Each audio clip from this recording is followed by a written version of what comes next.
تو رو گرفتم تو رو گرفتن ازمون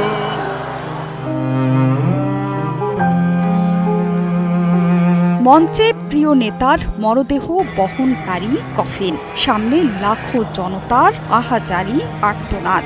অশ্রুসিক্ত নয়নে শেষবারের মতো প্রয়াত সর্বোচ্চ ধর্মীয় নেতা আয়াতুল্লাহ আলী খামেনিকে বিদায় জানাতে জড়ো হয়েছেন কোটি কোটি মানুষ। অংশ নিয়েছেন দেশ বিদেশের প্রতিনিধিরা।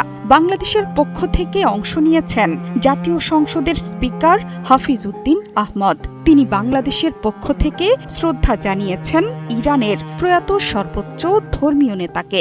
ইমাম খোমেনি গ্র্যান্ড মুসাল্লায় আয়োজিত ভাব গাম্ভীর্যপূর্ণ অনুষ্ঠানে তার বিদেহী আত্মার জন্য দোয়া করেন স্পিকার। পাশাপাশি ইরানের প্রেসিডেন্ট মাসুদ পেজেশকিয়ান সহ দেশের উচ্চপদস্থ নেতাদের সঙ্গে সাক্ষাৎ করেন। বাংলাদেশ সরকার এবং জনগণের পক্ষে শোক সন্তপ্ত ইরানি জাতির প্রতি সহমর্মিতা এবং শোক বার্তা পৌঁছে দিয়েছেন তিনি।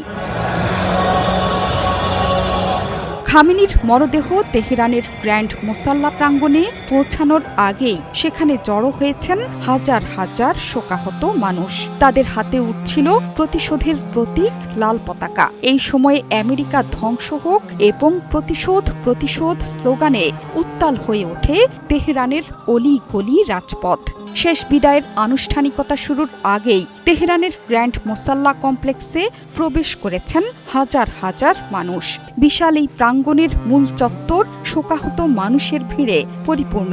খামেনির শেষ শ্রদ্ধাকে ঘিরে কঠোর হাতে নিয়ন্ত্রিত হচ্ছে রাজধানীর যান চলাচল। কয়েক কিলোমিটার হেঁটে অনুষ্ঠানস্থলে পৌঁছান হাজার হাজার জনতা।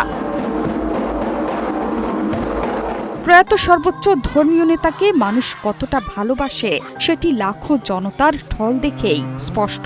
প্রয়াত সর্বোচ্চ ধর্মীয় নেতার জানাজা এবং শেষ বিদায়কে ঘিরে ৬ দিনের আনুষ্ঠানিক কর্মসূচি চলছে তেহরানে। শুক্রবার থেকে আনুষ্ঠানিকভাবে সাবেক সর্বোচ্চ ধর্মীয় নেতার বিদায়ের আনুষ্ঠানিকতা শুরু হয়েছে বলে জানিয়েছে দেশের রাষ্ট্রীয় টেলিভিশন। সামাজিক যোগাযোগ মাধ্যমে ছড়িয়ে পড়া ভিডিওতে দেখা গেছে তেহরানের বিভিন্ন মেট্রো স্টেশন খুলে দেওয়ার অপেক্ষায় দীর্ঘ সারিতে দাঁড়িয়ে মানুষ। টানা ৭ দিন ধরে ইরান ও ইরাকের বিভিন্ন শহরে ধর্মীয় আচার অনুষ্ঠান ও শোক যাত্রা অনুষ্ঠিত হবে। শুক্রবার তেহরানে খামেনির প্রতি শেষ শ্রদ্ধা জানিয়েছেন বিদেশি নেতারা।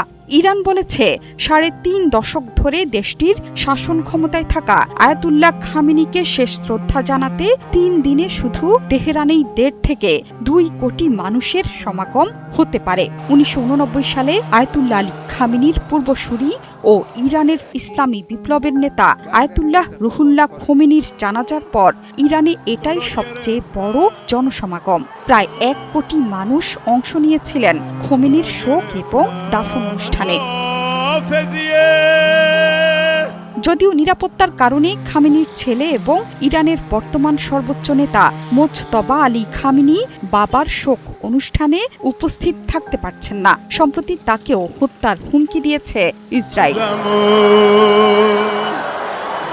জোহরা চৌধুরী সেতু, ৭১।